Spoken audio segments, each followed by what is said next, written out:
బతుకమ్మ కథని మీతో పంచుకోవాలని ఈ వీడియోని షేర్ చేస్తున్నానండి. అనుకోకుండా మధ్యలో కొన్ని డిస్టర్బెన్సెస్ వచ్చాయి. దయచేసి ఈ కథని పూర్తిగా వినండి. అనగా ఒక ఊరిలో సోమదేవమ్మ, సోమదేవుడు అనే వృద్ధ దంపతులు ఉండేవారు. వారికి 7 కుమారులు, 1 కుమార్తె ఉండేది. ఇప్పుడు వారి కథని మనం తెలుసుకుందాము. అదే బతుకమ్మ కథ. పూర్తిగా వినండి. అయితే 7 కొడుకులకి పెళ్ళిళ్ళైంది. కూతురికి కూడా పెళ్ళయింది. అమ్మాయి పెళ్ళైన 6 నెలలకు దసరా పండుగ వచ్చింది. దసరా పండుగ వచ్చిన తర్వాత పుట్టింటికి తీసుకొచ్చారు అమ్మాయిని. వచ్చిన తర్వాత తల్లిదండ్రులు ఇద్దరు కాశీ రామేశ్వరం తీర్థయాత్రలకు వెళ్తున్నారు. అమ్మ నేను బతుకమ్మను ఆడుకుంటాను అంటది. తీర్థయాత్రలకు వెళ్తున్నాను, ఎలా ఆడుకుంటారు అంటారు. అంటే 7 అన్నయ్యలు 7 వదలు ఉండగా నాకే అన్న తర్వాత సరేనండి వదిన నేను బతుకమ్మను ఆడుకుంటున్నా. 7వ వదిన ఇంటికి వెళ్ళిద్ది. 7వ వదిన ఇంటికి వెళ్ళి వదిన నేను బతుకమ్మను ఆడుకుంటున్నాను, పట్టు చీర పట్టు రేఖ బంగారు కడియాలు ఇవ్వవా అంటది. అయితే ఇస్తానని ఇచ్చిద్ది. ఇచ్చిన తర్వాత ఒక షరతు పెట్టిద్ది. అది ఏమిటంటే పట్టు చీరకి పసుపు అంటినా, పట్టు రేవుకి గంధం అంటినా, కాళ్ళ కడియాలు నొక్కులు పోయినా నీ రక్తం తీసి నా నుదుట బొట్టుగా పెట్టుకుంటా అంటది. సరేనని తీసుకెళ్ళి 9 రోజులు కూడా కాళ్ళకు పసుపు రాసుకోకుండా, మెడన గంధం రాసుకోకుండా, దస్తీ గీయకుండా వచ్చిద్ది. 9వ రోజు పెద్దలందరూ కలిసి అలా వెళ్ళకూడదు అని చెబుతారు. సరేనని కాళ్ళకు పసుపు రాసుకొని, మెడకు గంధం రాసుకొని తోటి బాలురతో కూడి దస్తీ గీసిద్ది. దస్తీ గీసినందువలన కాళ్ళ గడియాలు నొక్కులు పోతాయి. పసుపు రాసుకున్నందువలన పట్టు చీరకు పసుపు అంటిద్ది. గంధం రాసుకున్నందువలన పట్టు రేవుకకు గంధం అంటిద్ది. ఇది తీసుకెళ్ళి ఇంటికి పోయిన తర్వాత మడత పెట్టి వదినకి ఇచ్చి వచ్చిద్ది. అప్పుడు ఆమె పని మీద ఉండి అక్కడ పెట్టి వెళ్ళమంటది. అక్కడ పెట్టి వచ్చిన తర్వాత ఆమె పని అయిన తర్వాత చూసుకుంటుంది. చూసుకుంటే పట్టు చీరకు పసుపు అంటిద్ది, పట్టు రేవుకకు గంధం అంటిద్ది, కాళ్ళ కడియాలు నొప్పులు పోతి పరుణాజించి తలకు వాసన కట్టుకొని పడుకుంటుంది. పడుకున్న తర్వాత భర్త పొలం నుంచి వస్తారు. వచ్చి ఏమిటో పడుకుని అంటే నీ చెల్లెలు చేసిన బహుమానం ఇది అని చూపెట్టింది. ఆ చెల్లెలు రక్తం తీసుకొచ్చి నా నుదుట బొట్టుగా పెడితేనే నా తలనొప్పి తగ్గిద్ది, లేకుంటే నేను లేవను నీకు వండి పెట్టను అంటది. సరేనని చెల్లెల్ని చంపలేక సీమలతో చిట్టడికి పోయి సీమ రక్తం తెత్తరు. ఎర్రగా ఇళ్ళకి తెల్లంగా ముక్కు పెట్టి తలారా స్నానం చేసి కట్లా కడవా తీసుకొని మెట్లబాయికి నీళ్ళకి వెళ్తే ఎర్రవారి కోడళ్ళందరూ ఎర్రగొంకం పెట్టుకుంటే కలవారి కోడలేమిటమ్మా సీమ రక్తం పెట్టుకుంది అంటారు. మళ్ళీ ఆ కడవ అక్కడ పడేసి ఇంటికి వచ్చి వాసన కట్టుకొని పడుకుంటుంది. పడుకున్న తర్వాత భర్త వస్తాడు. వచ్చి మళ్ళీ ఏందో పడుకున్నావు అంటాడు. నువ్వు మనిషి రక్తం నీ చెల్లెల రక్తం తేమంటే సీమ రక్తం తెచ్చావా అంటది. అని అనేసరికి మళ్ళీ వెళ్తాడు. మళ్ళీ వెళ్ళి కాకులదోరిని కారాడికి పోయి కాకి రక్తం తెస్తాడు. తెచ్చిన తర్వాత ఎర్రగా ఇళ్ళకి తెల్లంగా ముగ్గు పెట్టి తలారా స్నానం చేసి కట్లా కడవా తీసుకొని మెట్లబాయికి నీళ్ళకి వెళ్ళిద్ది. ఎర్రవారి కోడళ్ళందరూ ఎర్రగుంకం పెట్టుకుంటే కలవారి కోడలేదమ్మా ఈరోజు కాకి రక్తం పెట్టుకుంది అంటారు. మళ్ళీ ఆ కడవ అక్కడ పడేసి ఇంటికి వచ్చి వాసన కట్టుకొని పడుకుంటుంది. భర్త మళ్ళీ పొలం నుంచి వస్తారు. వచ్చేసరికి ఏమిటో పడుకున్నావంటే నీ చెల్లెల్ని చంపాల్సి వచ్చిందని నిన్న శివ రక్తం తెచ్చును, ఈరోజు కాకి రక్తం తెచ్చును, నేను లేవను అంటది.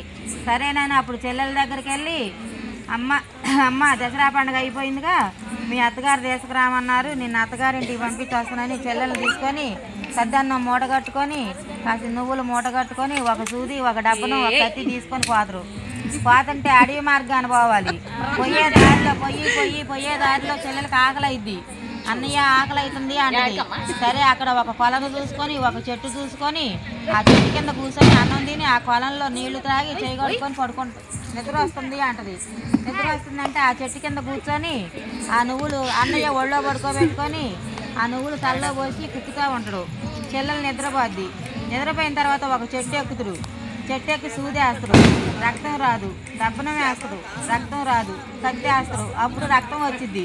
అప్పుడు అక్కడ ఒక ఆకును తీసుకొని దప్పగా తయారు చేసి ఆ దప్పలో ఆ రక్తం పట్టుకొని ఇంటికి వస్తాడు. వచ్చిన తర్వాత ఇంటికాడ ఎర్రంగా ఇళ్ళకి తెల్లంగా ముగ్గు పెట్టి తలారా స్నానం చేసి కట్లా కడవా తీసుకొని మెట్లబాయికి నీళ్ళకు పోద్ది. ఎర్రవారి కోడళ్ళందరూ ఎర్రగుంకం పెట్టుకుంటే కలవారి కోడలేమిటమ్మా ఈరోజు మనిషి రక్తం పెట్టుకుంది అంటారు. ఇక అప్పుడు ఆనందం పట్టలేక కడవ నిండా నీళ్లు తీసుకొచ్చి పంచపరమాన్నాలు వండుకొని తింటది. అక్కడ ఆమె ఏమైందంటే ఆడబిడ్డ పొట్ట పూలవనం, నోరు బావి, చేతులు శాంతాళ్ళు, కాళ్ళు తాగాళ్ళు అలా అయిన తర్వాత తల్లిదండ్రి తీర్థయాత్ర కాశీ రామేశ్వరం తీర్థయాత్రల నుంచి తిరిగి వస్తున్నారు. వచ్చే దారిలో మనం వెళ్ళేటప్పుడు ఈ పూలవనం లేదు, ఈ బావి లేదు అని తండ్రి చాదేస్తారు. ముట్టకు ఓ నానా ముడితే నీసై గందేను, అంటకు ఓ నానా అంటితే నీసై గందేను, సూదిపోటు సురసుర, డబ్బరం పోటు దడదడ, కత్తిపోటు కరకర, పాపకారి వదిన చేయబట్టి దోసకారి అన్నయ్య వచ్చి పడగొట్టిపోయాడు అంటది. తల్లి పూల చెట్టు మీద చెయ్యేసిద్ది. ముట్టకు ఓ అమ్మ ముడితే నీసై గందేను, అంటకు ఓ అమ్మ అంటితే నీసై గందేను, పాపకారి వదిన చేయబట్టి దోసకారి అన్నయ్య వచ్చి పడగొట్టిపోయాడు అంటది. ఇదేందో వింతగా ఉందని ఇంటికి వెళ్తారు. ఇంటికి వెళ్ళి 7 అన్నయ్యలని 7 వదిలని భర్తను తీసుకొని వస్తారు. పెద్దన్నయ్య చెయ్యేస్తారు. ముట్టకు ఓ అన్నయ్య ముడితే నీసై గందేను, అంటకు ఓ అన్నయ్య అంటితే నీసై గందేను, పాపకారి వదిన చేయబట్టి దోసకారి అన్నయ్య వచ్చి నన్ను పడగొట్టిపోయాడు అంటది. పెద్దోదన చెయ్యేసిద్ది. ముట్టకు ఓ వదిన ముడితే నీసై గందేను, అంటకు ఓ వదిన అంటితే నీసై గందేను, పాపకారి వదిన చేయబట్టి దోసకారి అన్నయ్య వచ్చి నన్ను పడగొట్టిపోయాడు అంటది. 6 అన్నయ్యలని 6 వదినలు కూడా అట్లా అంటది. 7 అన్నయ్య ఆస్తులు చెయ్యి. ముట్టకు ఓ అన్నయ్య ముడితే నీసై గందేను, అంటకు ఓ అన్నయ్య అంటితే నీసై గందేను, పాపకారి వదిన చేయబట్టి దోసకారి అన్నయ్య నువ్వేగా పడగొట్టిపోయింది అంటది. చిన్నోదనేసిద్ది. ముట్టకు ఓ వదిన ముడితే నీసై గందేను, అంటకు ఓ వదిన అంటితే నీసై గందేను, పాపకారి వదిన నువ్వు చేయబట్టేగా దోసకారి అన్నయ్య వచ్చి పడగొట్టిపోయాడు అంటది. భర్త చెయ్యేస్తారు. ముట్టకు ఓ శ్రీవారు ముడితే నీసై గందేను, అంటకు ఓ శ్రీవారు అంటితే నీసై గందేను, పాపకారి వదిన చేయబట్టి దోసకారి అన్నయ్య వచ్చి నన్ను పడగొట్టిపోయాడు అంటది. అప్పుడు తనకి ఏం చెయ్యాలో తెలియక కాళ్ళు పైకి పెట్టి తల కిందకి పెట్టి తపస్సు చేస్తుంటే ఆ దారి మార్గాన పార్వతీ పరమేశ్వరులు ఇరువురు పోతున్నారు. పోయేటప్పుడు ఎవరో ఒక బాలుడు ఇక్కడ తపస్సు చేస్తున్నాయని దిగుతారు. దిగొచ్చిన తర్వాత ఏమిటయ్యా నీ బాధ చెప్పమంటే, నా బాధని మీరు ఆర్చేవారా తీర్చేవారా అంటారు. అనేసరికి ఆర్చేవారు మేమే తీర్చేవారు మేమే అంటారు. సరేనని ఈ జరిగిన వృత్తాంతం అంతా చెబుతుడు. చెప్పిన తర్వాత గోవు దక్కని చోటుకి వెళ్ళి పిరికిడు ఉసుకుదేమంటారు. గోవు దక్కని చోటికి పోయి ఉసుకదేస్తాడు. ఉసుక తెచ్చి ఆ పూలవనం మీద ఆ బావి మీద చల్లుతాడు. చల్లిన తర్వాత ఆమె 16 సంవత్సరాల బాలాకుమార్తె అయ్యిద్ది. అప్పుడు ఆకాశం అంతా పందిరి వేసి భూదేవి అంతా అరుగు వేసి అంగరంగ వైభవంగా కళ్యాణం చేస్తారు. కథలోపం వ్రతలోపం ఉండకూడదు. తప్పులుంటే క్షమించండి.